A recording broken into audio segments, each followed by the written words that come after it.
Chamanikab Jehova, kitochok eng saitab korake kimeche kemwa kongoi amu kamuktaindenyo nekoribech eng wikit tugul akoi ketuiye kibagenge.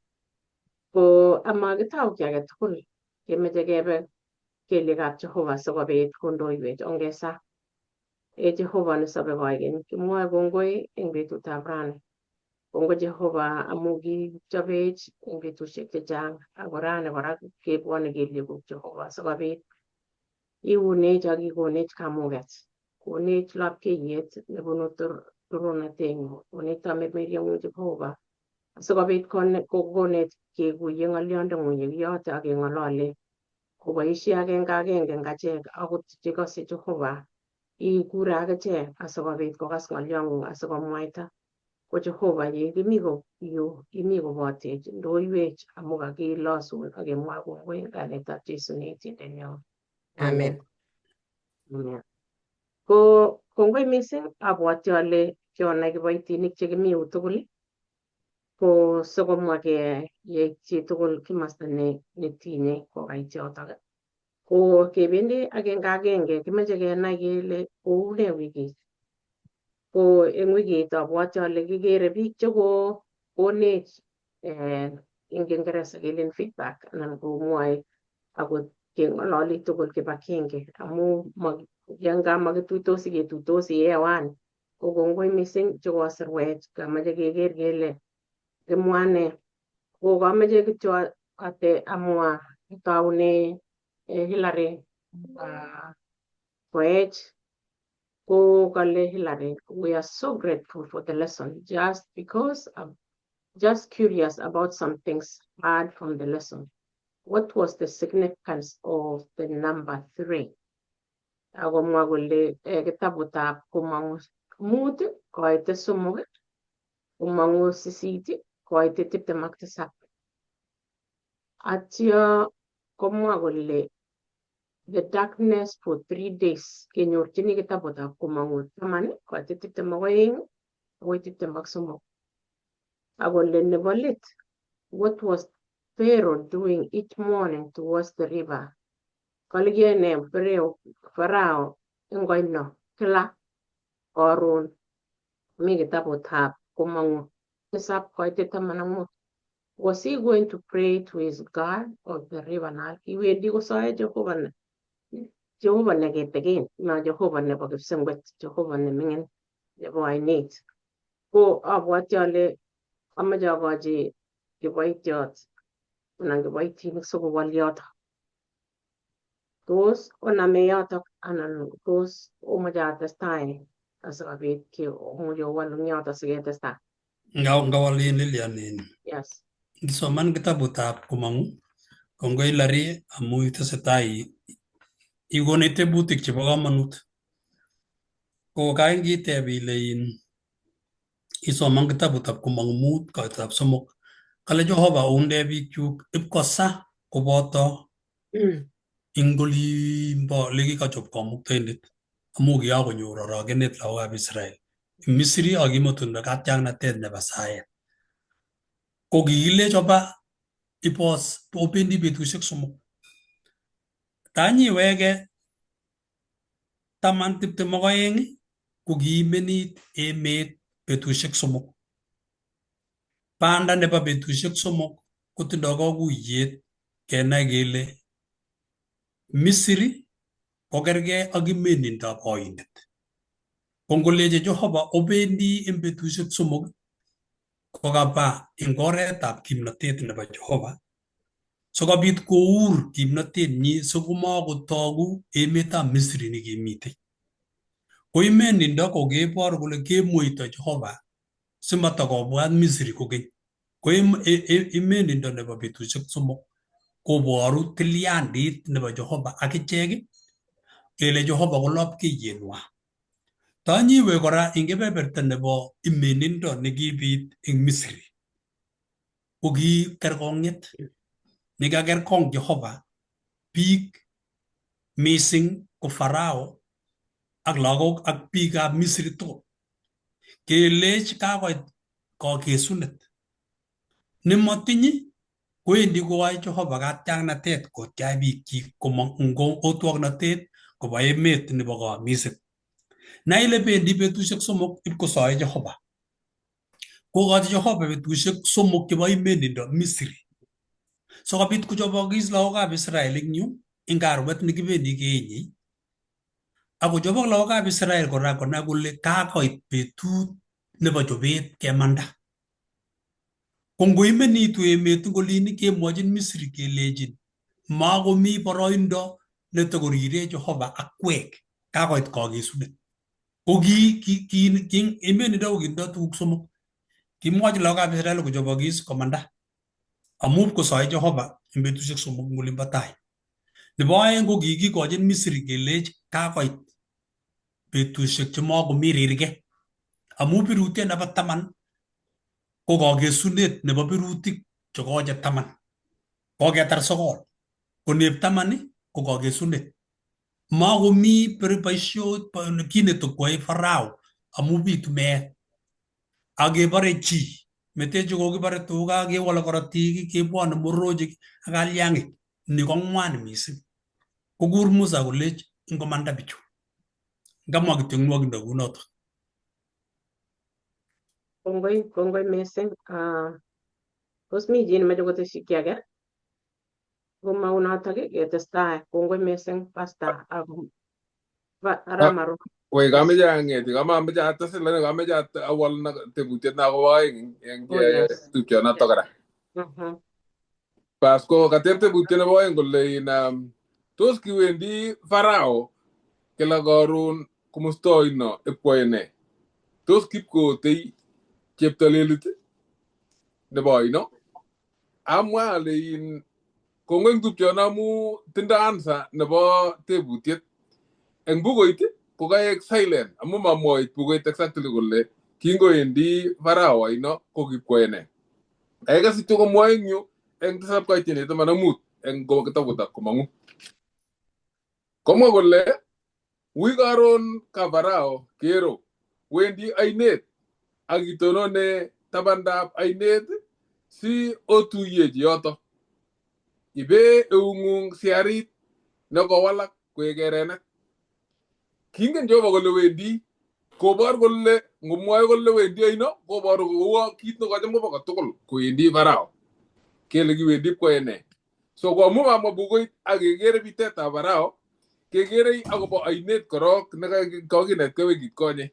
Ak keker kele ainetab Nile ko ainet nekitiegei biik oindo eng emetab Misri. Kikiebe kobun ainetab Nile.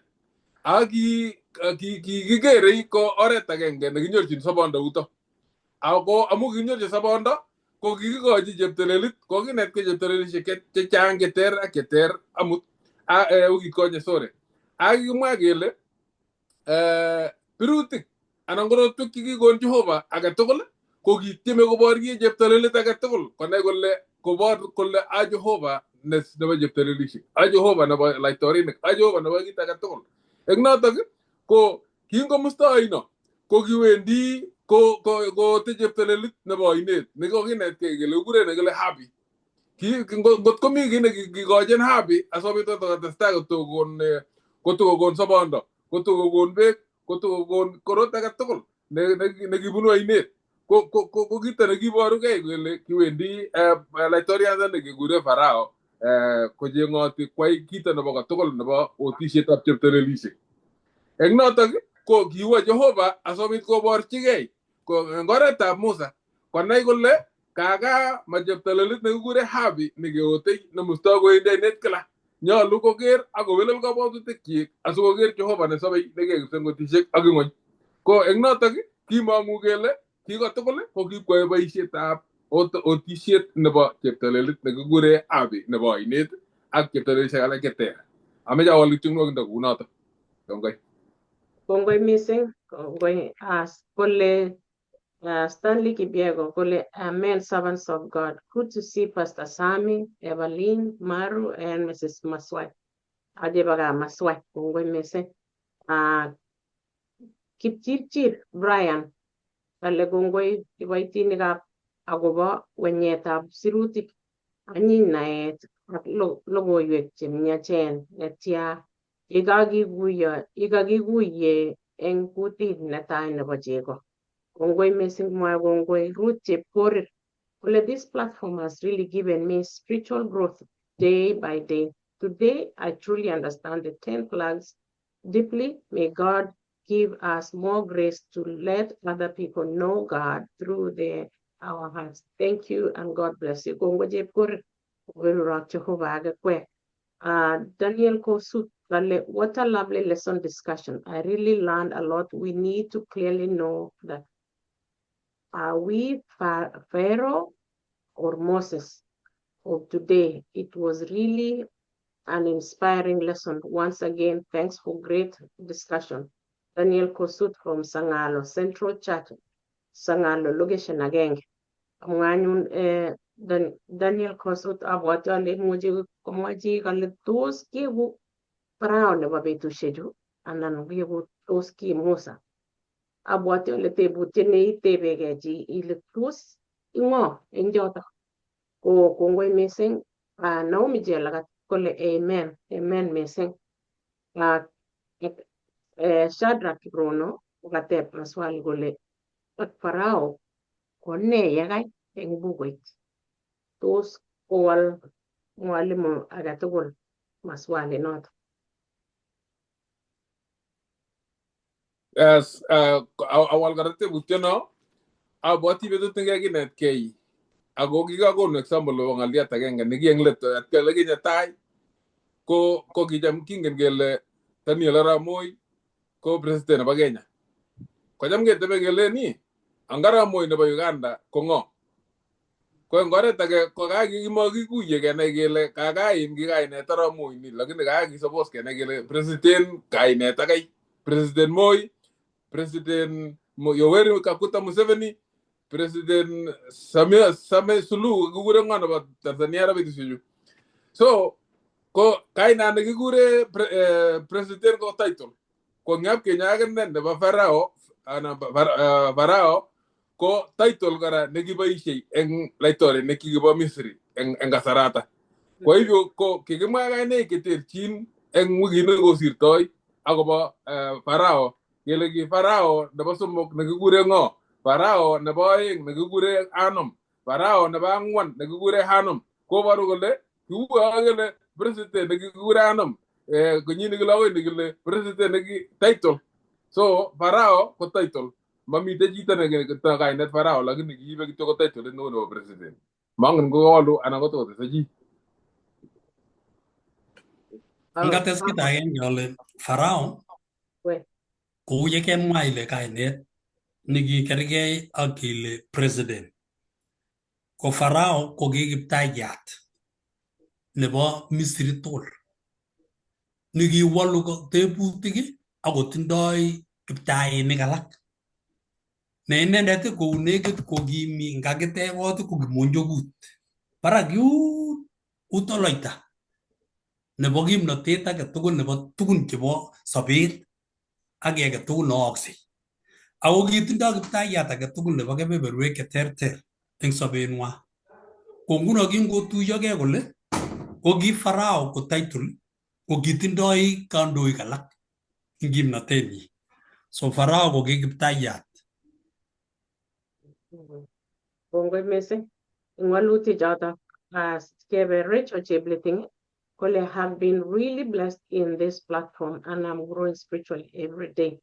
Amen. Kongoi amu akot pastor akine komwa kole amen eng yoto.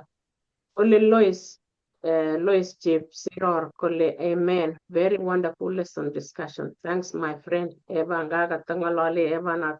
Eva mwaji chorweng'ung. Kongoi missing. Penyo Shadrach Kiprop kale tos ne tuguchu mororojik kalyang'ik ak kondirik eng maunatet. Tos ne choto eng ng'alek mororojik. Ure sirutik in korotwek. Nguno ngemwa kondirik. Yeah. Kondirik ko nabo Kiingereza ko kergei ak leprosy. Yeah.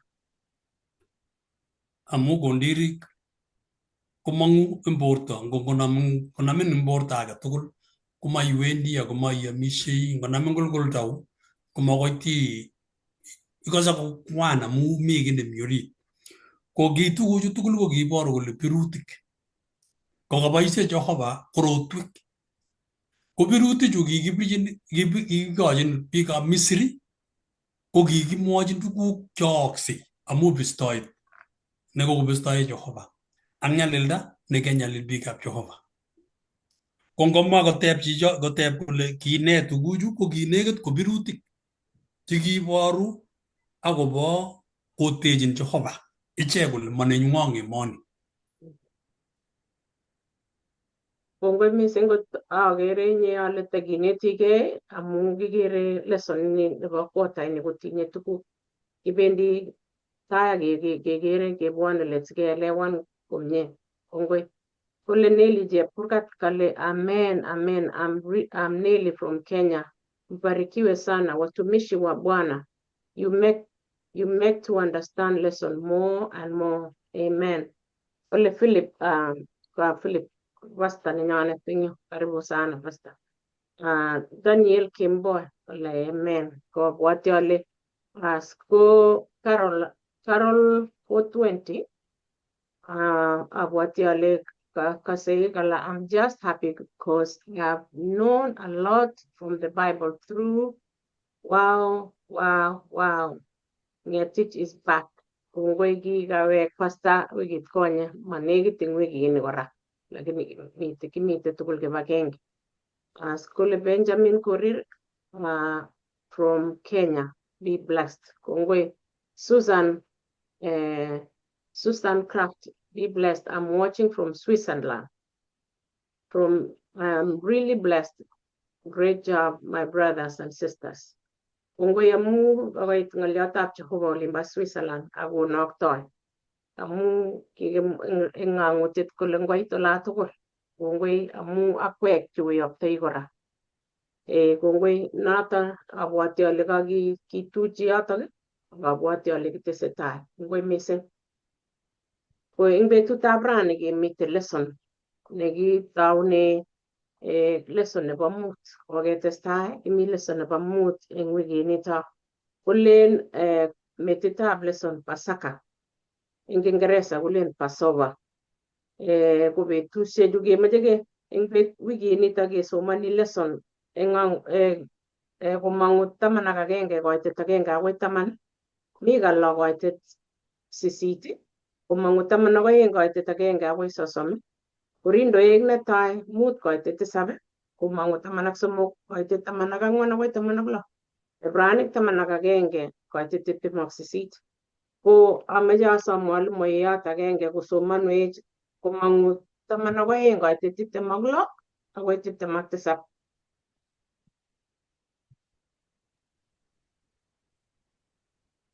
Mwayata kole aketun teben ak lagokwok kole bone boisionito olenji anyun tiseiwot nebo Pasaka nebo Jehova nekisirtoe korikab lagokab Israel eng Misri yekibore Misirik akisor korikyok akiung'urukso biik kolos Jehova. Kongoi mising Eva eng ng'olyotab Jehova nekaisoman. Eng wikit nekosirto kokinetkei kokinyoru birutik 9 chekokekas. Ko keitu yu birutiet agenge nekakiyokto Musa nemeche sikenai kenyoru eng yu amu kole Jehova koyomis lagokab Israel kolech kakoit betut nobendi. Ako eng yu yekatoi kolech obendi ko kora ko Jehova kobo chomyet. O Jehova kinyoru Jehova kenoe kele Jehova ko chomyet ako Jehova ko inendet nebo kirwoket. Asikobit konaak Jehova kotuiyo tuguchotok oeng ko kabit kikeng'ololji Farao, kikwo Musa konyil chechang akobendi akotesetai netai kikwo birutik ako makas nan kitebe ilechi kiuit muguleldonyi koita netya nekot koyan koker biik kakonam mogondosaik chakakamwa pasta kole ngonamin mogondosaik chaki komaitwoege eng yoto amayamisie lakini kokiker kora maaike kole kere kosipto koek beek korotik komairo cho kora amu kiker kole nga bendi kitokoyai in biik cho nyokochobe akichek chechiket kochop komatakong'et koitas amu kingoit nebo tisap koleji biik choto kikose makimuchi makoi tekemuch kewal tuguk chekau chebo Jehovah euni kenyoru Jehovah anyun eng yu kokakokoch kap Farao kekochi yani nebo let kateunet nebo let kolechi kakoit yu makomitei kotakowek let ako ing yutok ko kakoit nolen meet anan ko sobet kikikochi tuguk oeng kochaguan meet anan ko sobet ko king'ololji Jehovah ma kap Farao inegei koboto biik chebo kap Farao ako biikab kap Jehovah che ki icheget ko tugul ko kikikochi kayamiset kelechi kakoit ko kakimwochi kelech ikere koker chitugul kochaguan ako kikikochi Farao kora male Jehovah yani akochini abare anan kolya kikochi kamuget kikochi kasarta kochaguan wui nakakitotep chi kole Farao ko ng'o kakenai kele Farao ko ku president nebo emet ko inendet nekonu rusa kokakile kibendi kebarekei inendet nekonu rusa nebo let ki age tugul neooksei komi eunek chi sobonwek chebo chitugul chebo konyin nebo inendet lakini kokiit anyun yutok kochaguan Farao kole tos kosopcho biik chebo Egypt anan tos komeiyo kokiker akot chitugul eng achek ngap koit betusiek alak ile tos ichaguan kito neiwole nebo iman anan kito neyoe kotokoibu tinyei biik chebo kong'u anan ko biik alak abwoti ale sitebegei ile tos ko nee noto ko ketebegei eng yoto kele tos nee nekakiyai amu nyigisindo nenyone koo mising ko nguno nito kikere nekibo kap Farao ko kinyigisindo mising amu lewenet nekalewen koker kole nyigisit muguleldonyi kole mametoi makose cho amut kakemwochi kele nyone ng'wonindo agenge nitok nemng'wan komeche sikiyokto Musa kwendi Musa komwochi ako Musa kikakolecho atkinye ngotete nyokebore ko ngot kauit muguleldong'ung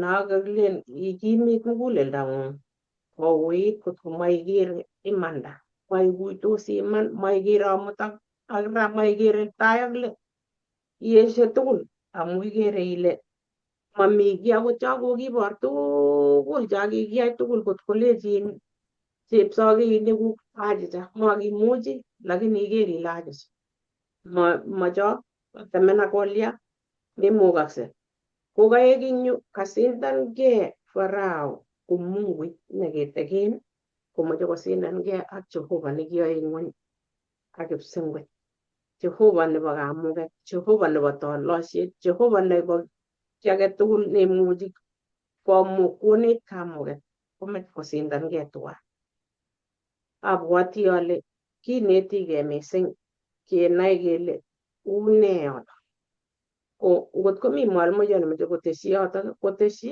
asikebe ng'oliotab Jumapili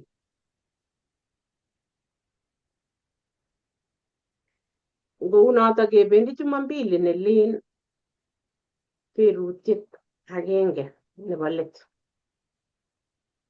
ko kekere eng kitabutab komong'u 11 koitet 1 akoi 10 ameche akwa amu eng sait nekakwo nematindoi amu kipchee ak mwalimuinik chun kolen kakimwochi nee Farao kekochi ne Farao komwochi Jehova kolech kakilechi ine Farao eng yu akobo ng'alekab kapkirwoket nenyone. Ko ngesoman yoto yo ko ngetou kolen kakilenji Jehova Musa kang'et koroito agenge netoipchini Farao ak Misri. Ak yeibata kochamwok obe eng olito. Ak yekakochamwok obe kono kokwek obe akoi mwochi anyun biik kokas eng itikwak. Ngosom chi age tugul chitab kokwenyi ak ngosom kabokoriot age tugul nebo kokwenyi tuguk chebo fedha ak tuguk chebo dhahabu. Ak kikochi Jehova biik chamet eng taitab Misri.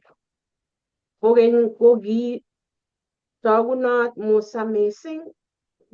mising Musa eng emetab Misri eng taitab otwogikab Farao ak eng taitab biik. Ikose kikochi Jehova kikochi Jehova bichotok nekiimuch ipkolech kakelech ochobokee ngo chitugul kapchirani nenyinet ak ipkosom kokochi fedha kokochi dhahabu tos nyorchi ano dhahabu chebendoti eng orani. Lakini kikochi Jehova chamet eng taitab Misri nemotinye kokwel ikochin kityongon. Kikikochi neikere ile kakoyam koba nakilen kakilipanji chitugul mshahara nenyinet sikoba. Kocham Jehova kokochi. Ngebe nebo ang'wan kale akile Musa kamwa kouni Jehova alakuli Misri. Alabuli. Ko nekit kemoi kwen alabuli kongoi alabuli Misri ko nekit kemboi kwen akobek taiwekwak tugul eng emetab Misri koboch taita nebo Farao netebe kecherenyi nebo bounatet akoi taita nebo kwondo ne otwogindet neng'oisei ak kirgit age tugul netwotei tiony age tugul. Aikase kamwachi Jehova kolech ako anyone akalabuli Misri kokas. Anyonjin yani lakwet netai ngo weritab kap Farao nitokni kowechin chi. Ngo chito chepyoset no kwonye eng jikoni ko lakwenyi kowechin Jehova kemboi kokait kemboi kwen. Ala akot tiondo ngo ngokiet kotinye arwet ne netai ngo teta kotindoi ne age tugul kowendi kiboretetab nenywanet koityin Jehova notok kemboi. Ko kekoch Jehova kolech kakoit makotindoi kotokowek let. Kikikochi akot eng ng'alekab ngebwatin koibwotwo olekinye kap Lot eng komitei olekimite Lot kelechi kibore yoto. Kibwa ako kisom Abraham kolech oyie mat ngotko 100 biik kotos ibar Jehova. Kikaikai Jehova kot koit kikibar bichotok. Melen ile kikibar buch kikochi Jehova kokas. Kikikochi akot achek eng betusiek chekimite kokonech Jehova kekas. Akoitu Jehova neibu ng'wonindo ne notok nakilen ngebe kapkirwok ketilwech kesit Jehova akine koibu milet nebo eng tuguk chekikeyai chekikwai chitugul. Ngisoman kitabutab Zaburi 103 koite 6 akoi 8 Soman Joel 12 koitet 12 akoi 13. Joanna 4 koitet 2. Inyoru ile Jehova kokonu nyokoibu inendet nenyone kapkirwok netile ng'oliondonoto. Ako Jehova nebo chomyet. Kikere kichome Farao kokochi Farao boroindo, lakini kilewen Farao kolachicha kometochi. Koitu akine. So ikere chito ile tos imeche kito neyoe inyoru melekto netuitos ak melekto nenyone. Ko ngeker eng yu kele kine ko kikere kele ngwai Jehova kokon melekto, kokonu melekto neyomegei ak tuguk chekiyai. Inyosoman Mathayo 16:21. Kale Farao ko kikakoya ibwoti kingesiche Musa ko kibar lagokab Israel. Kibore lagok kiboretok. Kot koit mama nebo Musa ipkonde lakwet cherungut amu ki Musa ko kiboretyo. Kokait anyun Jehova kowek melekto. Kowekchi melekto bichu chebo Israel, chebo Misrik, sorry. Kokochi kole anyone aitchini kiboretok. Ailen kawalgei, kakibelukchi sanit koit akichek. Ko kiit anyun kembounoto. Kenyoru anyun kele kinyo Jehova kolech ko lagokab Israel ko kikimwochi akichek kele ochobokei. Kile Jehova ochobekei eng betusiechoto somok, kale kilechi anyone akono kembout ko kiimenit nebo iman. Komang'u 10 koit 22 akoi 23 inyorchini yoto kiimenit betusiek somok. Abwoti ale kakomwoe pastor eng yoto ko kiimenit. Ako ngoimenit komaimenit ole kimenye lagokab Israel ako kikimwochi kotebe kong'wa. Kikikochi komang'u 11 koit 8. Kokipkomwochi Musa Farao akobo warning chuto kakomwochi Jehova. Komong Musa kakonerech korok kwasenget ile kiwendi Musa matokoiwek amu kikakelechi Musa ngotoiweke ka Farao nyekebore. Lakini kimaiwei amu kikakonai Jehova kole kito nekakoyai ko inendet Jehova neyoe makwane Musa. Nyokomanda ko kiingen Musa kole yekamwochi kiy kakobek. Akoi sait nekibendi keweksei kole kileche Jehova omondoi akakoit betunoto. So kit agenge nekitebegei ngomwa Jehova kole isub ng'atutienyu tos kisopchini anan kichome keyai chemwoe Jehova. Asome kinetkei mising eng ng'alechu. Akono kora kitabutikab Saburit 2 koitet 12, Saburit 33 koitet 5, Saburit 88 koitet 11. Akasoman Isaia 16 koitet 5, Jeremiah 9 koitet 24. Asikobit oker ole mwoitoi Jehova ko kale neregek chik konerekchin cheinyolili biik, cheng'ete ikere kobusi biik, kikonyalil biik ngele kwochin tuguk cheyachen. Jehova nyokowolchin melekto bichoto. Mawendi Jehova mami kiy neutye eng choto. Koker chitugul kole ko Jehova ko Jehova ako chomyet Jehova. Chome Jehova keyochi chemyach biik. Chome Jehova komatkeya tuguk chekibo kiptubotoi. Ko sikeker Jehova eng togenyi ko kenai magutikyik. Asimakieku acheket chekinyonyosoni biik, keker alak keker kele matile kiy ng'olion. Ameche kale ngiwendi ko ngoek soman kitabutab Mika 6 koitet 8. Neindoun Jehova kale singiwendi kikure nale Kingereza walk justly, to love mercy and to walk humbly with your God. Yani siwe ituitosi tuguchoto aeng amu Jehova ko inendet. Mi betusiek acheket chemakimuchi keeku ngiwe kotini ko makoi inyoru ile chito ne judge kochome chito nekoyai makosa anan kochome nekomayai makosa. Pilchin kesit menyorchini chomyet lakini Jehova kokonu chomyet akotile kesit.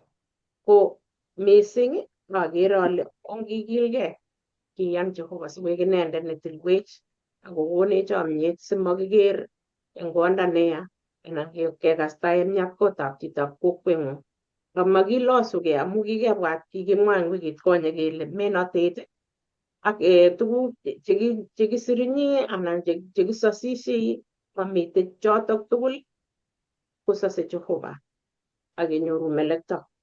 Amache atonone yotok asingot komi chi nemache koteshi akatach mwalimu nerubo. Kitabutab Amos 3:7 kokamwa kole maae ki Jehova kot mang'ong'chi maotikchik konai tuguk chebo ung'otikchik. Kou notok ko kishukong'ongchi Jehova lagokab Israel kobun Musa. Akomwochi Musa kolech mi menindo nenyone. Birutiet netai, birutiet nebo oeng, nebo somok akoi nebo sokol. Ko kinekit kotechin Jehova lagokab Israel konai kole kakoit kakesunet nenyolu kochobokis komanda. Ako kora birutik chotok sokol kora ko kimeche konet emetab Misri sikobit konai Farao ak Misriek tugul chekikonyalil lagokab Israel kole Jehova kotokomi bounatet tomo kometo ng'echerenyi nebo torornatet. Nenyolu konai kole ite kakesunet nebo tugukwak tugul. Marire Jehova ichek chenyolildos, chewoktos ak korirtos, chebune uinwek chechang ak nyalilda kobendi beekab kong. Kose Jehova masogik chemakotindo manong'otoikwak chekikobekune sigik. Kose Jehova chi age tugul nenyolili akose king'wan. Angot biik chekikenyalil mautie Jehova bichotok. Ako rir koek Jehova muketut icheket cheichougei ak kotororigei ak koek icheket cheptolelishek chetindoi kimnatet. Angot eng betusiechu rani chi nekere kole tindoi tuguk neilosugei, neitororigei, netindoi tuguk chekororonen akotyechatyech biikab Jehova komarire Jehova. Kou Farao kotun kowekyin Jehova muketut icheket. Kongoi mising, kongoi amwoe atupchi yotok anan siko koname mwalimuiyot ake yotok yerube. Kongoi mising ang kanetishet nekakenyoru nebo tai. Kibendi eng betutab Jumatatu nemwoe kolen kanyoisetab borto. Yekiker kanyoisoni kong'olole kora akobo ng'oliotab ngoritinyi kong'olole akobo serunetab sobondo. Eng koret age chamanekab Jehova kokonech lesson kotebenech ng'oliot agenge kotou lesson no kole ne tuguk chekimakat koyai Musa ak Aaron kotom komanda eng Misri. Kikang'et Jehova eng kasarta nekakekas konet telelian kole kitomo koroito agenge kityo nekile Jehova tomo koroito agenge kokeske bani agetwa banda. Yani kakochobok kit age tugul nekait kityo kele kimeche kenam banda lakini koroito agenge nekai akeba ko kotom kait yotok kobit koroi kele tos ne anyun kito nenyol keyai.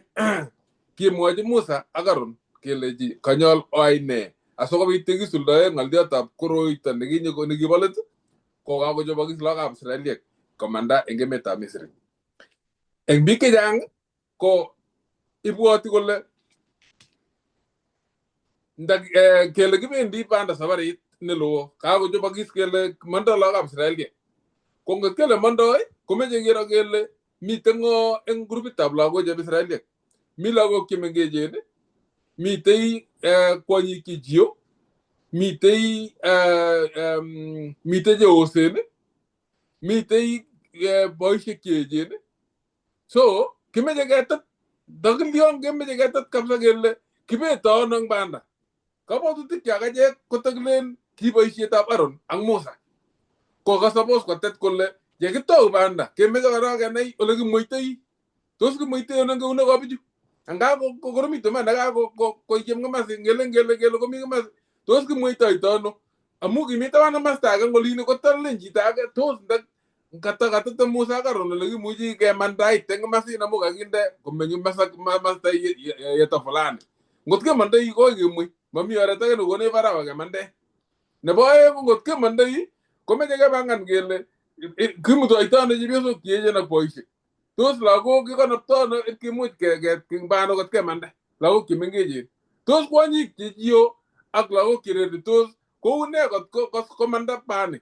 Kita ng'alek chuto che ng'amotik kele kita suppose komwoi Jehova kole jo ng'alale ole kibetoi ak tetutik ole kimutitoito lagok boisiek. Lakini koboto kora kiagik kakautienot kimite kiagik kora. Miten nego, miten tuga, sikemete anan kiyoe ne kero. Lakini nekatakimwochin Aaron ak Musa kotet boisionik choto ole kibetoi kemwochi kelenji kale kemwochi kelenji kimakat kit nekimakat koyai eng betutab kotomo koit betutab koroito nebo let asikobit kemanda. Nekakimwochi kelenji kimakat koboibochi betutab Paska, betut nebo katiaget. Ama akot amamanda ketoi kitiach ko kimakat koboibochi betut nitok. Eng oret ne ine kimakat kale Leson eng oret age kole kimakat koyai kito nebo komonut kosir kit age tugul. Kito nebo komonut ko Paska. Paska ini ko kolos Jehova nekiwendi kotiochi ichek komanda eng kotwong'natet. Kimakat isib kotoi akot ko celebraten akobo katiang'natet nekibendi kitiochi ichek. Amu nitoni ko kimnatetab Jehova ama mitei nekirindoi. Notok kamwa sirutik kole ngot komi Jehova komastanyo ko ng'o neimuchi kokirindaech. Ko ing nitok ko ki assurance nebo lagokab Israeliek kole kichoboksei makirwochi kabwatutik kele tos kibete ano amu ingen Jehova ole kibetei. Makirwochi kele tos bete ano boisiek ak lagok ak chichiyok amu ingen Jehova ole kibetei ole betoitoi bichoto. Lakini kito nebo komonut ko keboiboitu kora yekiyoe Paska ini kingen kele kakoit betut nebo katiang'natetab borwekyok ak sobonekyok ak ichek kora kemande eng emetab Misri kemandae otwong'natet nekikousei nekikobirto borwekyok kebeku ak notok eng oret age ko karokutiet nebo sarunetab sobondo eng ichek kiyoni. Komwa asingu kole ne ile utou ko kingochobeke lagokab Israeliek akot kelechin kokon tiseiwot anan koenyin tiseiwek arwetab kejir komakele asikobit koyai Jehova notok kocham kotiach ichek anan melen kele asikobit kele amu kayai ki ko asikobit kotiach Jehova. Lakini kiyoe ki ang kalosunet nebo Jehova newendi kotiochi ichek. Ngiro eng cheptolelisiek chechang kikibo Misri ko kikiengyin tiseiwek asikobit koyai ki fulani kele oachi no asikobit kobaibait asikokonech ropta, oyai no asikobaibait asikobit kotokokonech beek eng oinet kobun oinetab Nile. Lakini Jehova nito nikase kong'ololi nemwochin Aaron ak Musa akobo ng'oliotab keeny tiseiwek komasikobaibai Jehova asikocham kotiach lagokab Israeliek. Lakini asikobit kotoror Jehova amu boisiet nebo katiang'natet nekakwochi lagokab Israeliek amu bendi komandoi eng betutab rani yeit kasarta kakerong koroito nebo let kotiak lagokab Israeliek akomanda. Nito nebo katiang'natet nebo kwong'ut nekikure Pasaka. Ne anyun tuguk chekimakat koyai lagocheb Israeliek. Ngisoman eng kitabutab Komong'u 12 koiteni 1:20 kochang ng'alek chekimwa eng yo chemakimuchi kisub tugul. Kale kilenji makat koyany kot age tugul arwetab kejir ako kanyol kobel ak kwam kobek makituchi. Kale ak ngong'ering'en ngisongoit 4 kole ngot kong'ering'en biik kai yekere kole memuchi kotar arwetab kejir kot agenge ko kale kotuyegei ak kot age sikobit keam tugul ketar kobek artet. Kale ocheng arwet nelipuok mengit ne tom kosir kenyit agenge netokomi kelutab kenyit agenge. Kale ocheng eng kejirek anan ko eng ng'ororek chelipuopen. Kale atyo enyas eng betutab 14 koskoling betutab 14 koskoling singap koekchi betut nerubei koek panda ne maketononege amu kakwa Jehova kosulda. Koiteni kotisab kale kolenji onam anyun korotik 12 koiteni tisab komwoe kole onam anyun korotik ako ile tugatukikab kurgotik ak ole tugatukikab kurgotik ak rateiywot kero ak rateiyotab tugatukik. Yes, ak rateiyotab tugatukik ngole keme arwa noto kale onde korotik tugatukik ak rateywot nebo tugatukikab kurgotik kwok. Kale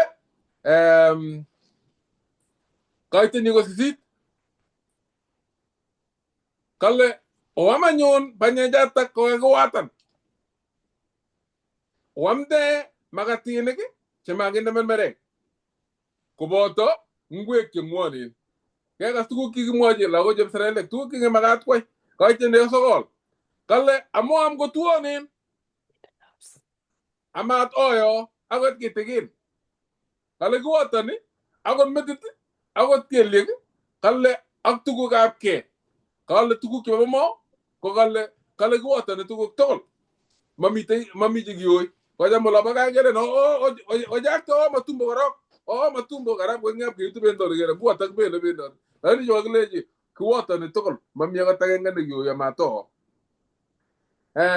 Kale ngaite taman amat konget kot koekchi ako ngonget kebel eng ma mat koech kot kele mboto makinyor korone mi mata onge opel eng ma kot nginget ko mami kino kogem ngai kogem kubik. Kale ole gemta anyun dikyu ko kale oam ko kaorat ke na ile nitoni ko hakikisho nebo kingen kele kakikesu mengatenyo eng emetab Misri ako nyalunot keamei ko kirototin amu kiba banda amakimusmusi katyagenyo kele amwo keratkei atya mutai kiwekwech eng yo aja kingen kele yakeratkei keratei eng eutab Farao nemati ak eng notok ko kingen kele Jehova neindoi eng banda kondoiwech ko kikolokab Israeliek kotindoi kimnatet nebo kimnatoshek amu inendet ko yeindetab kipsongotok Jehova nekiote nekiyae kongen lagokab Israeliek ng'olyondoni kakilecho oam kokaoratkei. Nebo aeng kokaolach kweyonik kwok ak inai ile kweyonichu komemusmusi kora ile ara amwa ngawe awe kot kobek kweyonichu asialach ne akoi kekas ile kilach kweyonik chekiwop komanda mameiyo kweyonik mameiyo ngoroik kilias mameiyo ngiro ngoroik chok kikilochi rani kilochi beshik kochor tikikiet kochor kamasia mabeku kishek aengu ilabat kora in supermarket ile ngalake kikilach kenyisiek 40 ngoroichu ipkolanda ipkomanda ipkoit emetab kamiset komameiyo kweyonik amachuryo ako barabaret nekityeche akiro ole kiu bokwongut kale kokaolach kweyonik kwok otinyei kirokwek eng eunek kwok ak oamas tukyukai ochokchini kero kikirkiri kibo banda matke kuwo televisi kele uwote ketepche kemi emoni kibo banda oam ochokchi makiyome kele ke televisi kale eng koitenyi ko 11 yoto ameche iro 11 yobo let ko kale nitok ko Pasaka nebo Jehova. Ameche asinai not ile kakinetigei akobo sarunetab borto kele nitok ko sarunetab sobondo. Nitok ni ko Pasaka nebo Jehova mabo chi. Kale tetutiet nebo Jehova ko sor chi. Kiyaita ano tetutioni? Kale mieindo kobun Jehova nemabo biik. Melen kele ilen ngakoite tiseiwot asokobit anyor sarunet. Ajija. Ikoite tiseiwot amu kainyoru sarunet tayar. Mieindob Jehova nemaikesugei nekibor eng yu. Koleje gasinyu kalya asikekure Pasaka nebo Jehova. Kiro eng koitini ko 12 koitini 12 bukuit eng kitabutab Komong'u.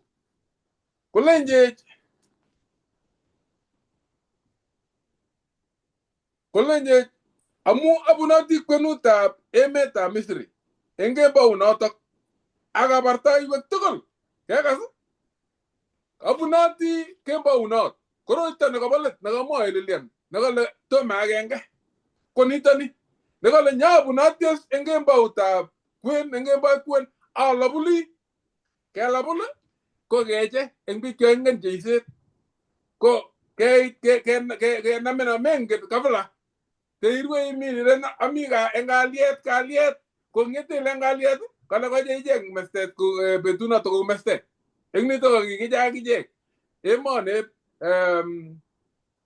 nito po in emeta Misri kala kelabul ak elioji ak ebar kala nya bunoti kwenunwa agabar amata atasta so baninga to kala emeta Misri enge maunotak agabar to yu tugul enge emeta Misri chebo biik ak chetuote tiong'ik ak arwokyi cheptalelisiek tugul chebo Misri a Jehova kaitita manaka ang'wak somok akoek korotichotok kabarunet eng kokwek eng korikwok eng kolomi ak ye agere korotik asirtae nok ak maityinok korotok kanyo kong'emak yeobare emetab Misri. Wow. Tugatukik ak ratiywotab tugatukik kele oile korotik chebo arwetab kejir nokoeny ak kwek ko kale anyone akaro korotik eng kurget nemitei eng tugatukikab kurget ak eng ratiywo kale asirtae ako maityinok koroitab meet maityinok meet neitchindoiwek alak tugul newendi kotab Israel konyonei malaikatab Jehova kong'eny koro nebo meet ko ng'ep koro korotik kosirtae kosor sobonwekab ichek chemite kot nemitei korotik tugatukikab kurgotikwak kemwa kele onyor nito kanyoiset ak sorunet nebo sobondo eng nitok ko sorunet nitok nekatet kipsengwet asikobit kosarune lagokab Israelia kotko matiny akot agenge akekas kale matkobit chi nemitei sangutab korchwa kinde tugatukikab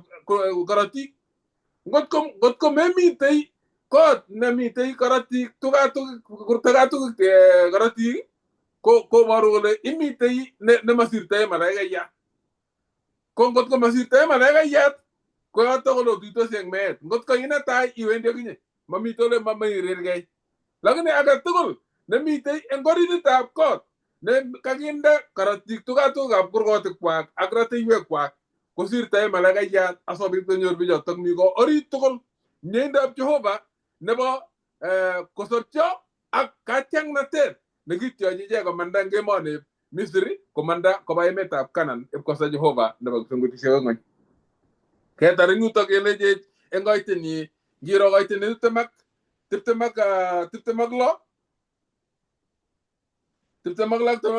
eng taman ak oeng kole kitun deban ak lagokwok kole bane boisionito kale olenji anyun tiseiwot nebo Paska nebo Jehova nekisirtae korikab lagokab Israel eng Misri ak kiborei Misri ak kisir korikyok nitok betut nekekure Pasaka anan Passover ng'alek oeng eng Kingeresa Passover toromben sirtae nin kurget nemitei korotik itoromben iwe nin age nematindoi korotik eng kwa hivyo ko kikisoru ichek chekitindoi korotik ng'olyo nekanet lesson ko kale ng'atutietab koikeny ng'olyondoni eng kitabutab 12 kaikaitu 17 kole ngoe ng'atutiet orib nito koe ng'atutiet nebo koikeny koe kabwatutiet kobwotwok onai akobo kimnatetab Jehova ak miendab Jehova nemaikesugei nakoi rani kekerei sarunet nekikinyoru eng Jeiso neking'ep konyo nyokobit kosorwech miendab Jehova neu sarunet nekinyor lagokab Israeliek ko kinyor akichek sarunet eng Jeiso kale kenai kele ng'o Israel lagochep Israeliek eng Jehova chuto ko lagokab Jehova bororiet nekalewen Jehova asobit kobartae mandanyi kikolewenech akichek Jehova keeku lagokyik achek cheiyoni eng kainenyi ichek chemitei chekikoyan eng korotikab Jeiso chekikonde tugatukikab kurgotikwak korotikab Jeiso asiyenyo na korot age tugul nyoko kosir tane ak kenyoru sarunet nebo sabonda akoi yetunet. Kale kanyol kenai kele ngo ne kanyol kehot Jehova kulagokab Israeliechu ko maibwat ngoroikwak, maibwat ole beto sigik, maibwat ole beto taritik ak tiong'ik, lakini kikere kotoror Jehova ekoshek tugul akot akachek komat koimech kaimutik chebo sobet chebo emoni ak keker kele kilyochi lagokyok, kilyochini keker Jehova nekikonu lagok, keker Jehova nekikonu tuguk, keker Jehova ne inendet ko taunindet ako kakesununet nebo sobenyo, keker Jehova nenyitat miendo, Jehova ne tugul eng sobonekyok. Kiker lagokab Israeliek ako chikiterter akot Joshua ak Caleb ko chikiterter amu kitiegei Jehova ekoshek tugul. Noto kito nekikurchin akot akachek rani ko sikobit keitchi sarunet nebo sobondo ko yekikwai kipsengwet ko kanyol kikoite tiseiywot nesobei. Noto koboru sobonekyok kikochi Jehova kekonugei eku tiseiywot netochoksei eng taitab Jehova. Noto ko boisienyo nenyolu kotugul asikobit koyai Jehova kosulda ak keker inendet chewekse komutech chi netesei anan ko netebei asiakoi mwalimu nerubei. Karibu mchungaji. Kongoi mising, kongoi Ramaru ak Lilian nekautau. Kebeberta nami nebo kwoeng kasi ako somok kasi ko nekit ko kit agenge nekituyogei amu ya keng'alale Pasaka ko chobet nekichobe lagokab Israel komanda. Birutik chekiche sokol ko ki kito nekiitechi lagokab Israel kochobokis komanda. Ako kimwochin biikab Misri kole kait kasarta kotya Jehova biikchik akosor. Ng'olyo nebo kwoeng kasi kole kokikaboisie ng'olyo nekilen Pasak. Pasak ko Passover. Pasaka kosirto malaikayat ing kot nekakinde korotik. Kokoyoto kakawa malaikayat kosirto koboru kele kakesor kaatak. Kakesor biik chemi ko amu kimakelechin chi age tugul kotebe sang. Malaikayat nebo meet ko malaikayat nekikere kot age tugul nemakinde korotik. Kongetekab laitoriat Farao ako inendet nekimokotindoi kiy nekimakasit Jehova. Boisiet neo eng yu eng kitabutab Komong'u 12 koitetab 17 ko kale Jehova moam korotik. Ngoeny arwet kai ko moam korotik. Kalo orande koba ng'uny. Amune sikeranda korotik koboru kelech korotik ko sobon. Korotichu kotyochi lagokab Israel eng rotutikab nyalilda. Ngendo tukatukut chebo kurgotikwak ko kabor kole Jehova ko laitorian nguno, kabor Jehova laitornatenyi, kebor Jehova kimnotenyi. Ne eng betusiek chechang ko kikenyalil Jehova ak kikenyalil biikchik. Korotik kokonu katiang'at. Ne katiang'atani kotindoi nyoetab kat. Nenyochin kat chi age tugul nekikolel ak nekikonyalil. Amu korotichu kakilech kuye kaimwa Ramaru, kakilech koba kot orit akoeny arwetab kechir kotarte korotik ing sang yun. Yakakotarte onam tutikin onde lalet akoise tukatuk ak kurgotikwok. Nyone malaikayat netindoi rotwetab chok nebo meet. Ngoker koni kole mi korotik kosirtoe kono kikure eng Kingeresa Passover. Boisiet nekebor eng yu ko kebor kole kakonyo Jehova inendet kobor imandanyi nekiketyech eng kenyisiek chechang cheptalilisiek chebo emetab Misri. Kamwoiwech Jeiso eng kitabutab Yohana 1:29 kole Johana kero arwetab kechir nebo Jehova neibet eng kikwogikab ng'ony. Arwetab kechir nekiyenyei ko urwet nebo Kristo Jeiso netun kiyenyei eng kimurtoiyot akobo nyoetab kat nebo biik tugul kong'ete Adam akoi chito nekisoru kotomo konyo nebo oeng. Korotik koboru kele kakoro Jehova sobet ako soru inendet nekakorir kosom nyoetab kat eng taitab Jehova. Ko kingele lagokab Israel oratkei, kolachkei, akonam lagokwok konde tikoikwok ana okesen. Amu ngonyone malaikayat komakomi boroindo netikekoikei. Yenyone malaikayat kokakolach kwenik, makomi kakaetabkei. Yokonu Jehova kirwokit, kotab kobit kirwokit nekelechi biikab Jehova omwechi tulondok anan kebe kebenonik anan obe tulondok jun. Kikeng'em nganasok chechang eng botanetab emet, lakini shokokonu Jehova amune kemwei. Kotab kobit boriet koboru Jehova kole nyone kii nemitei tai yun. Amu takabit boriet anan kobit botanetab ng'ony kobeku biik chechang. Emetab Misri kobendi sikobek biik chechang akebore taita age tugul. Kamwa Jeiso komie kole inendet ko oret, iman ak sobon. Korotikab Kristo Jeiso ko kergei ak karotab kechir nekikieny akinye. Kokale Jeiso oribegei mermerek chebo keny. Kingele lagokab Israel ochom makatiat nemakinde mermerek. Ko mermerek ko kergei ak baking powder amu ikutu. Ko mermerek koboru tingikto. Kole Jeiso eng kitabutab Korindoik Paulo 5:7 omete mermerek chebo keny. Mermerek chebo keny koboru tingikto. Yekakotiach Jehova kemong'une tingikto konyoiwek kat, kenyoru katiaknatet ak kenyoru boroindo nebo tilianit ak Jehova. Bandab lagokab Israel ko kichobot, kikakochob Jehova. Eng koroito nebo let, birutiet nebo lakwet ne werit netai nemei. Kamwoiwech Jehova kole yeame lagokab Israel koteshin ingwek cheng'wonen neiboru kele nyalilda. Maame korotik, ame bendo. Bendo ko kergei ak makatiat ne bortab Kristo Jeiso netun kiutoi sikonyochi kat tugul cheiyoni inendet. Katestai komwa kole eng tuguchu kakimwochi ameche kosomok kasi.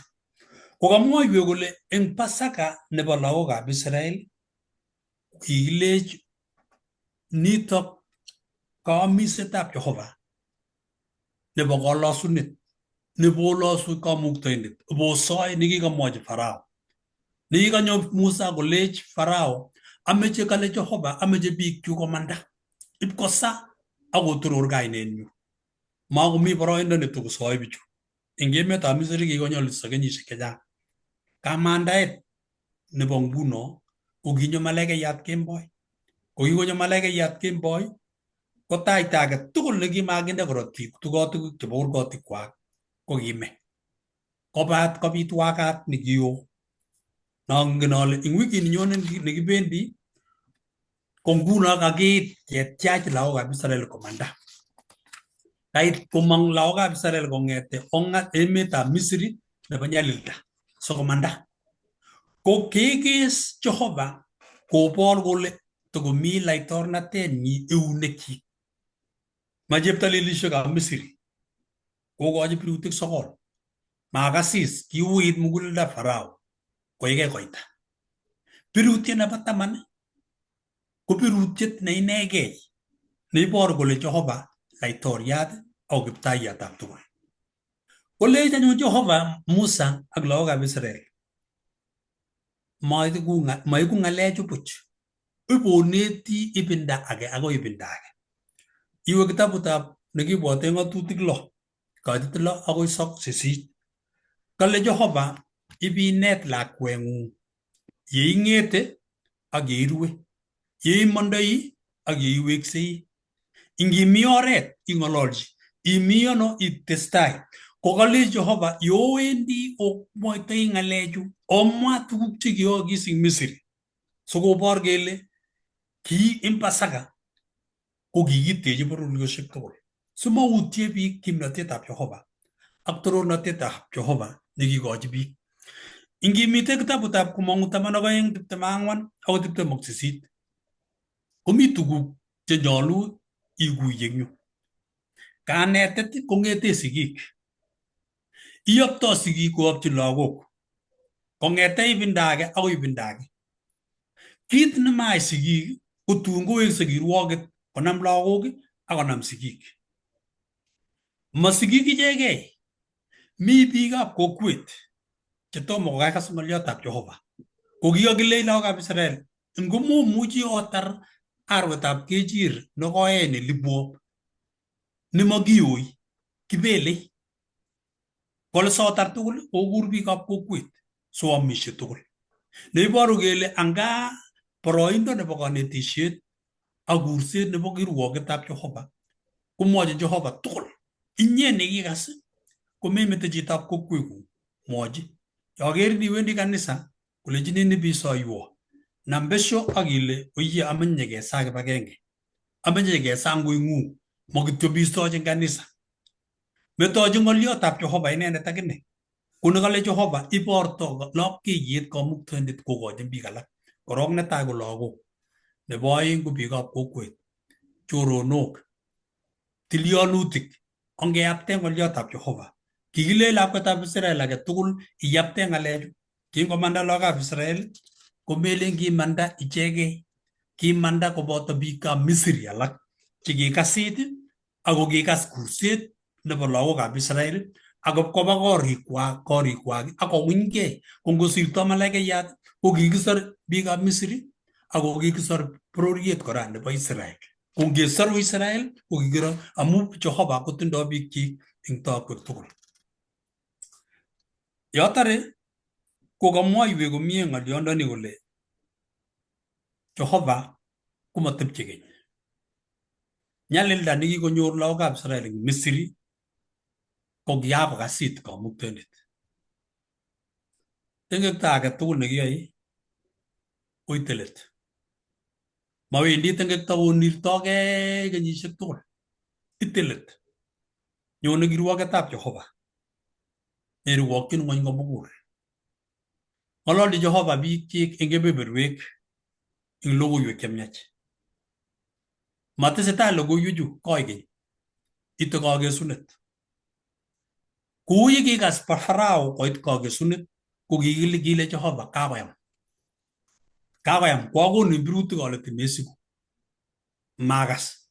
Neking'wanit mising ko nebo lakwet nekikibar Taita.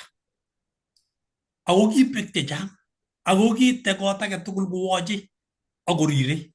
Nekiboru kole melete korire Jehova. Yekakoistogei rirenetab Jehova eng taitab biik kobwone kirwogutikchik akonome tugul. Angot Israel chekimakasit, chekimainde korotik ko kibe. Mang'et chi, kibe. Ko yakesu ko Jehova kotokomi. Jehova nekimi Israel ko kilech amutok oba emet. Komang'u nekibwote ng'atutik 26 kaitetab 5 akoi 9 kile Jehova awendi akonok emet. Emet nenyitat chego akonyitat kumiat. Kamisetab Jehova ko nekikeamis Abraham kolecho amutin aborun emet. Emet nekimeto lagokab Israel ak kinye keoldo Joseph nekikabit rubet eng Canaan komeche kowekyi Jehova yoto. Ako kiboisie orani.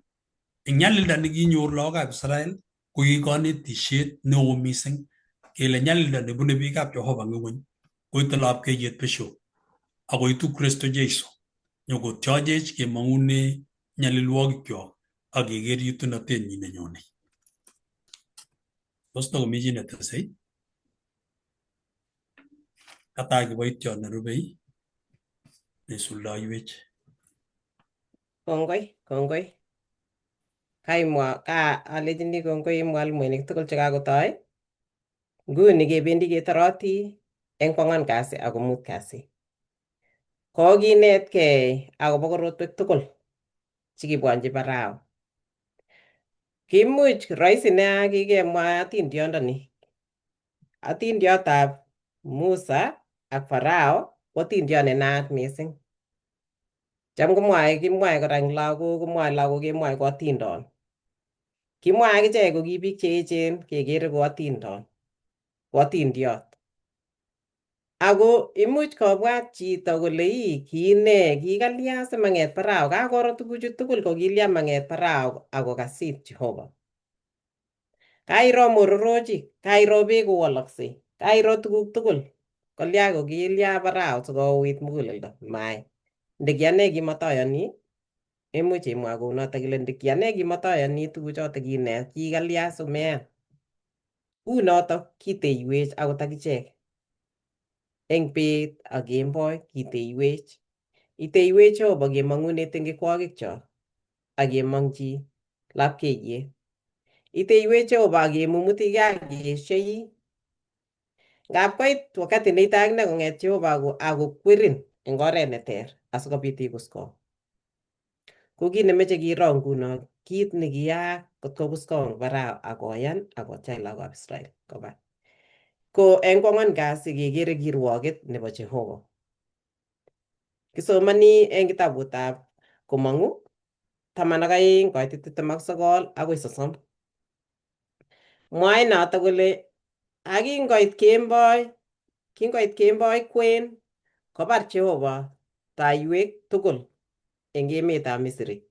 Koboi taita nebo Farao nekitebe ng'echerenyi nebo bounatet.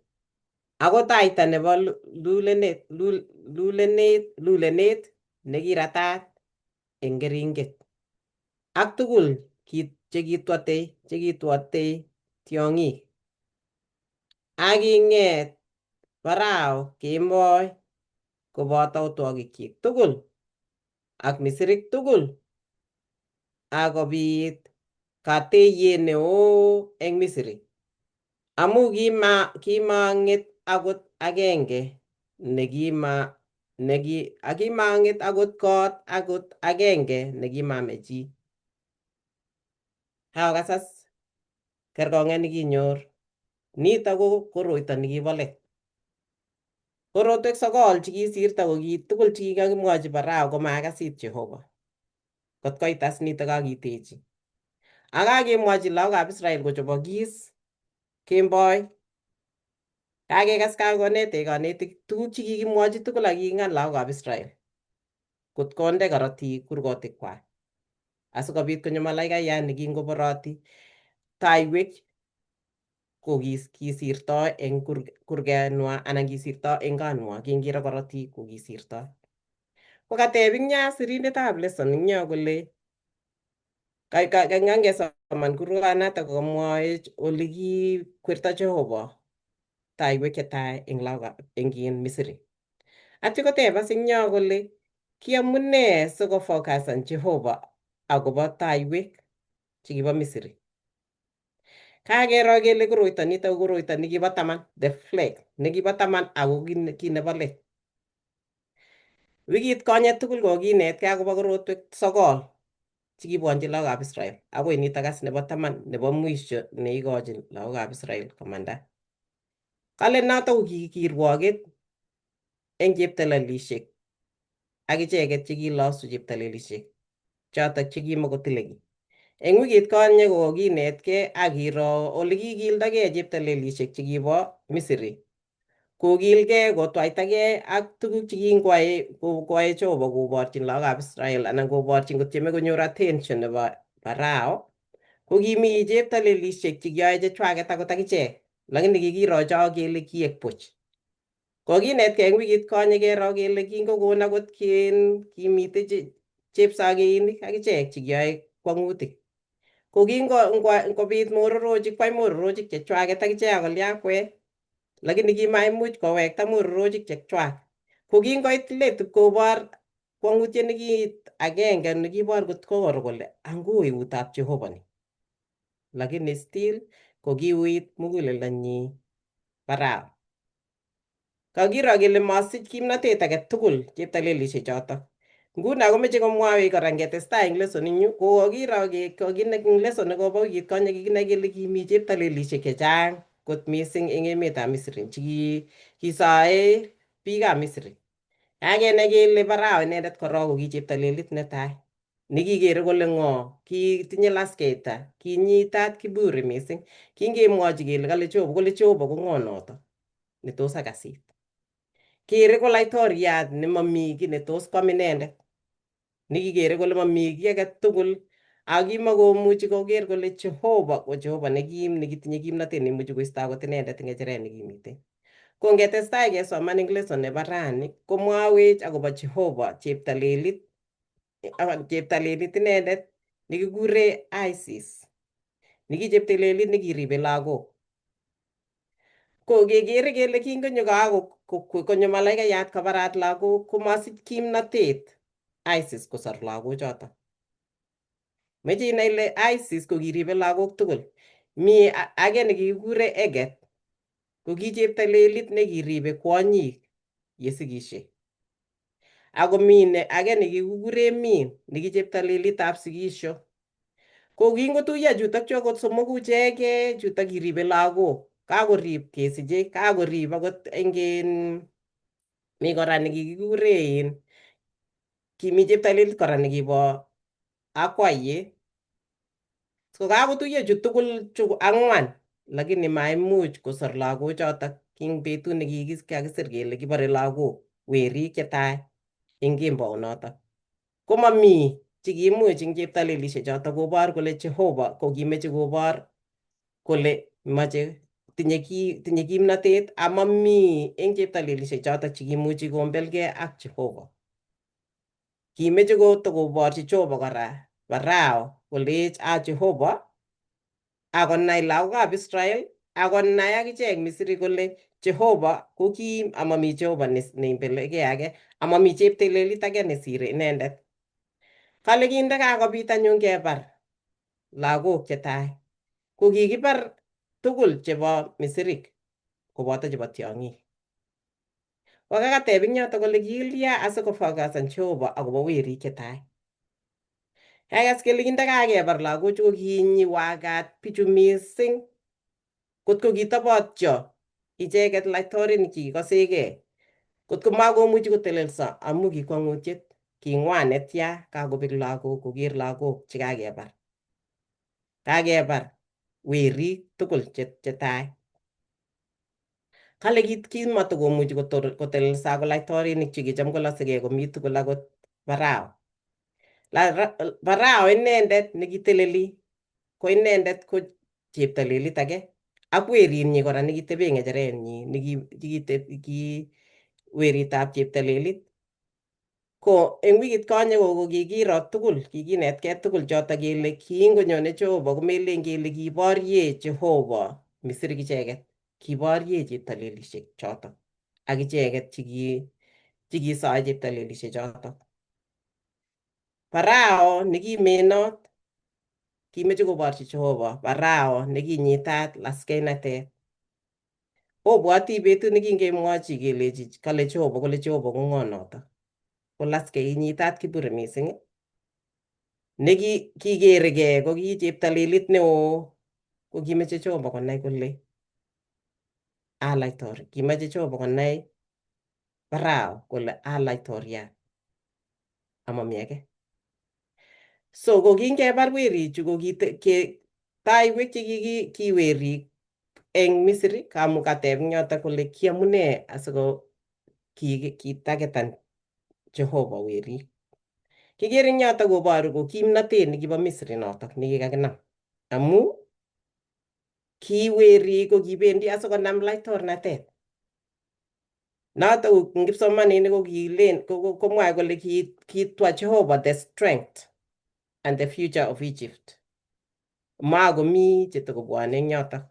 Kobor eng yotok Jehova kole mami nesiro amami eng kureretab asista neimuchi kimbelgei tuwai.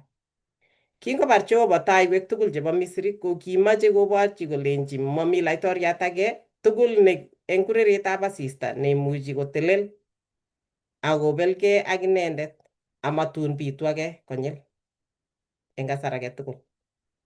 Kibar taiwek tugul eng emetab Misri asikobit kotur imanda, koisto lasetabgei akobor tororotenyi. Ngesoman eng kitabutab Komong'ut 15 koitet 11 komwa Musa kouni kole Jehova Tos ngoro neu inye eng cheptalelisiek? Tos ng'o neu inye nekonyitot eng tililindo, nekiywei eng kalasunet, neyoe kwang'utik? Yeityo eng yoto kora kongesoman eng kitabutab kakomwa notok Musa, konyokobaorian kora Jethro eng kitabutab 18 komong'u 18 koite 11 komwa Jethro kouni kole, angen nguno anyun ale Jehova, angen nguno anyun ale o Jehova kosir cheptalelisiek tugul. Eng kit nekiyai bichotok eng menotet. Kairo notok. Eng oret age kora ko kimache Jehova konet biikchik akobo sarunet nebunu kayanet. Kingokakemwochi lagokab Israel kelech oeny arwet akosale kurgotikwak korotik, komelen kele kikakobitu ki neu notok nekimuch kobwat kole ngokakinde korotik nyokwoe Jehova kunotok, ko kimeche kobilden kayanet eng bichutok kora kobor kole kakoyan lagokab Israel koyai kit nekakikochi Jehova. Ko kingosal kurgotichoto kimuchi kotepso, lakini kimwochi Jehova ko kichop koyan tuguk chekimukongen kole nee nebitu. Akichop koyan kole kimukongen kole tos nyokwaakse kunotok anan maakse kunotok. Ko ki oret age nekimache Jehova konet biikchik akobo sarunet. Age ko kingelechi koishi anan koile korotik kurgotik ko ki kit nekiteche kayanet kora. Ngesoman eng Ebrainik 11 koite 28 ko nee nemwawech eng yotok. Ebrainik 11 koite 28 komwae eng yotok kole kiyai Pasaka eng kayanet ak isisietab korotik simatwa ichek nekibare werik chebo tai. Ko kakomwawech notok kit nekibo kayanet. Tos isae Jehova inye, isae Jehova ngoro? Tos une kayaneng'ung? Tos ibaoriani rani kou Jethro ile ingen Jehova neyote? Tos Jehova neyote ko ng'o? Tos iyani Jehova neng'ung nekikosarun? Tos iyani Jehova neng'ung nekosarun amut anan ayin imang'une shida nekimi? Tos nee nemwawech ngesoman eng kitabutab Komong'u 1 ko kiborwech kenoe eng kitabutab Komong'u ko kikiro kebore lagokab Israel, kebore werik chetai. Kong'ate Farao kebar werik chetai sipkeunye Musa. Ko eng yu nguno kakiro kobore Jehova inendet werik chetai chebo Misri. Kikakibar atkinye werik chebo Israel chetai Farao. Ko nguno kakobor kowekchigei Jehova eng biret nekikabar werik, ko kakowekchigei Jehova nyokobar werik chebo Misri. Kobor kole Jehova ko inegei neiyoktoi meketut kora. Eng nitok ko kekase kora kele cheikole ikese. Ngikole chekororon, ngikole keswek chekororonen ikolchinigei. Kobaris anan kikakebar lagokab Israel chekitai, ko ki eng let koit kora kunotok birutiet neu nekikabire lagokab Israel. Ko tuguk chekiyoe eng sobenyo kebwoti kelen kiyochini biik alak keyochinigei. Ngeeku biik chemakchin biik alak tuguk chemiachen, tuguk tugul chekiyoe kotinye melektonyi. Kwang'utiet nemi ko ngap kekolchini lagokcho tuguk lagok che innocent chemengen tuguk chekaakis, amu kakiro kele kingebar lagok chetai ko kikibar ipkebar chebo tiong'ik chekimonye shida chekimukongen kiy. Ako lagok kora akot chekikibar akot icheket ko mara kimukongen kiy, lagok chemengechen ako lakwet nekakinyor kijanaiyat nekakisiche ra komelen kele kingen kiy.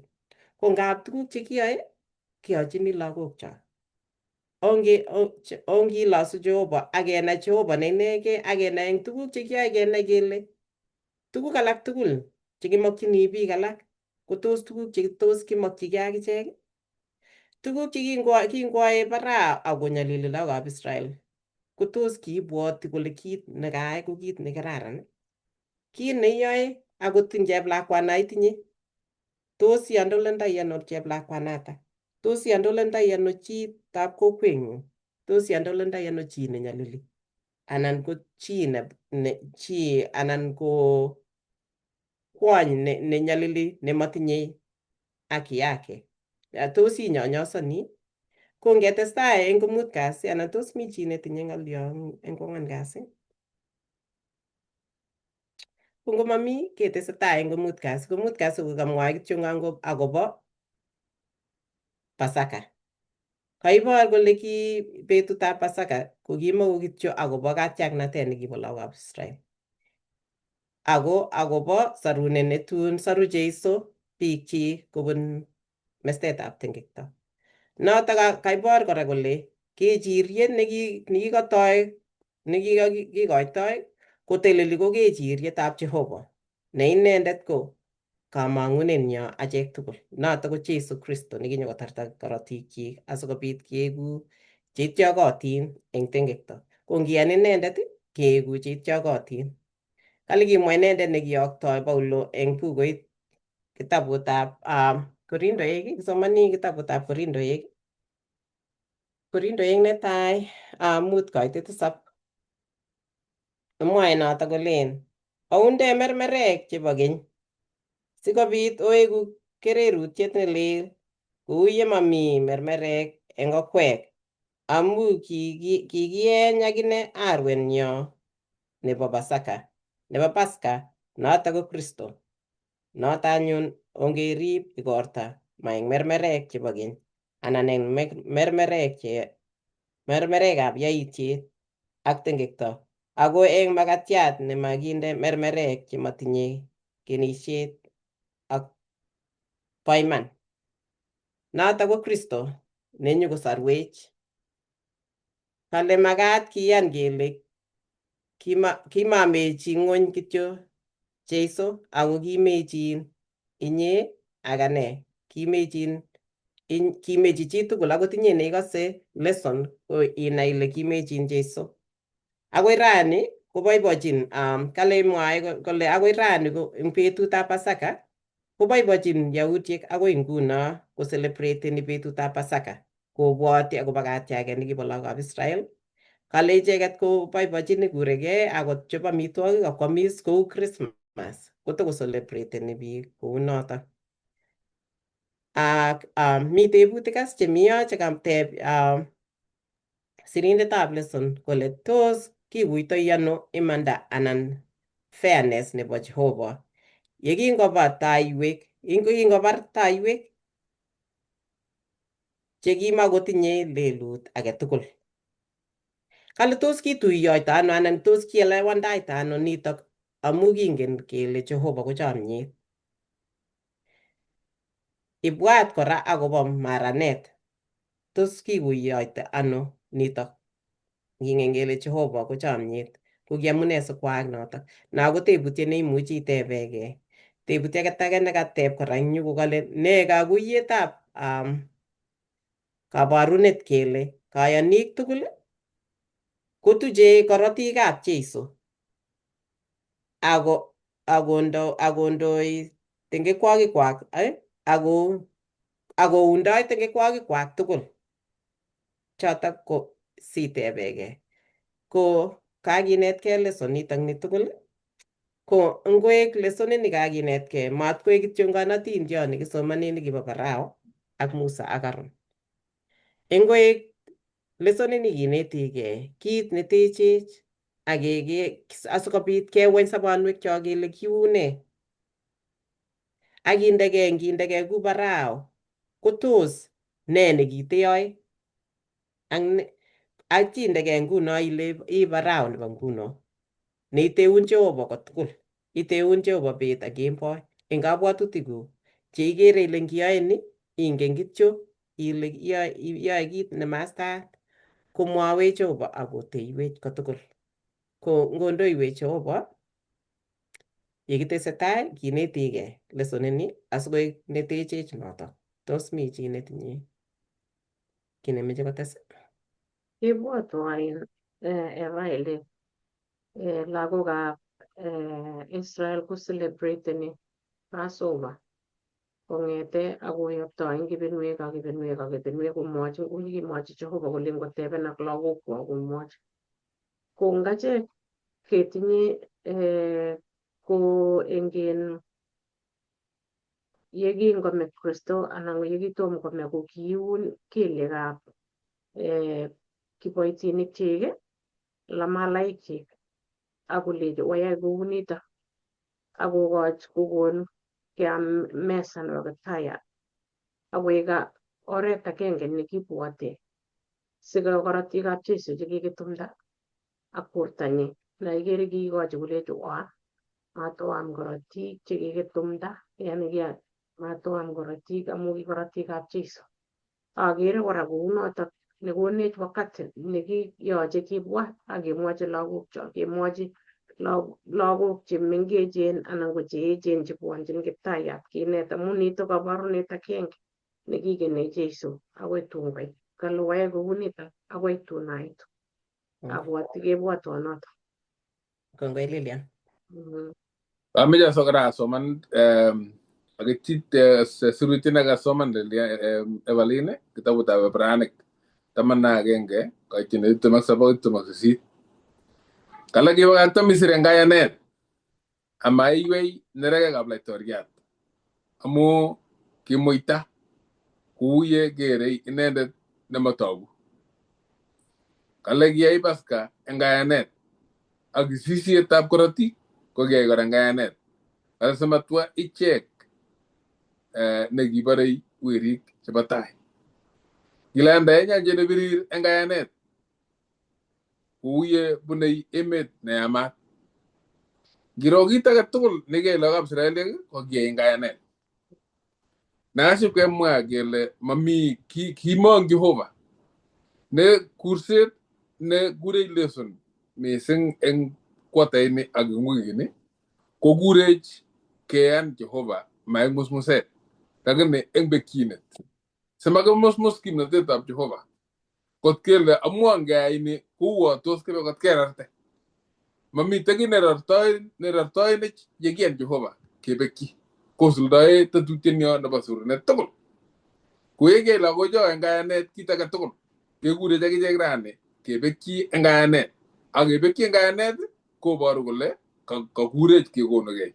Konunetab kei kikochigei kityo Jeiso eng kit age tugul amat kele mi kimasin. Kele ki lagokab Jehova ako ki lagokab Jehova ako kichotok achek. Mami kimasin kele nguomwotun kolya ne tamanga kebekyi eng kayanet eng kit age tugul ak keker eutab Jehova nekim koyoe boisiet eng sobonwekyok ak keker mieindanyi nemoche kesugei. Amen. Amen. Amen. Kongoi mising. So kongotinye tebutik omuchi otebenech omuchi osir kokenyoru tebutik chechang. So otestai ako ngokaikas lesson iyapchi chito age. Ngiyapte sinye ko oret age kora nekeamde inyendet kora. Ko meany kobekyin iyapchi chito age ongepchei logoiwechu tugul. Ko otokotin kora eng wikini nyone asikobit kinetkei lesson nemwoe kolen kemandae araraita nebirir. Kemandae araraita nebirir ko otokotin mising asikobit kinetkei kero olekimandaita lagokab Israel komandae araraita nebirir. Ko ngondoiwok Jehova eng wikini tugul komugul eng tuguk tugul chobune osa Jehova ongimong'u Jehova ongesach Jehova tuguk tugul kou yekamwawech Aramaru kole kisich kayanet kenai kele Jehova nenome tuguk tugul ko ongesa. Kamuktaindet Jehova nesobe koigeny. Kiwekun kongoi Jehova eng kasarta neuni nekakinetkei akobo lesson ini. Kakinetkei akobo tuguk chechang chekiyookis eng betutab Pasaka akoi konyoru lagokab Israel katiaket. Ko Jehova nenyo kiwekun kongoi amu matkoek nito kityo nekisomoni koek atindiot. Ako konech asikobit kinetkei Konech mugulelwek chetangusen asikobit koistogei laskeita eng kwenunyo. Konech metoek cheelewani anan cheiguitos asikobit kenai ninye Jehova nenyo akitebe kabwatutikcho. Konech asikobit itebe kutuswekchok tugul asikobit makimwa ng'alek chebo laskeita chebo kiburi. Iste chotok tugul Jehova nenyo asikobit itogu eng sobonwekcho. Konech kaming'inetabkei. Jehova nenyo kisomin kele inguni kakibe kemong'chi wikit nebo wasetabgei ak tuguk tugul chemi ng'ony. Kokosomin Jehova asikobit ketienengei eng sobenyo tugul, eng tuguk tugul chekimwoe, eng tuguk tugul chekiyoe Jehova nenyo kosikitororen. Kingen kele makitile kiy Jehova yekibendoti achegei yememi kobotech.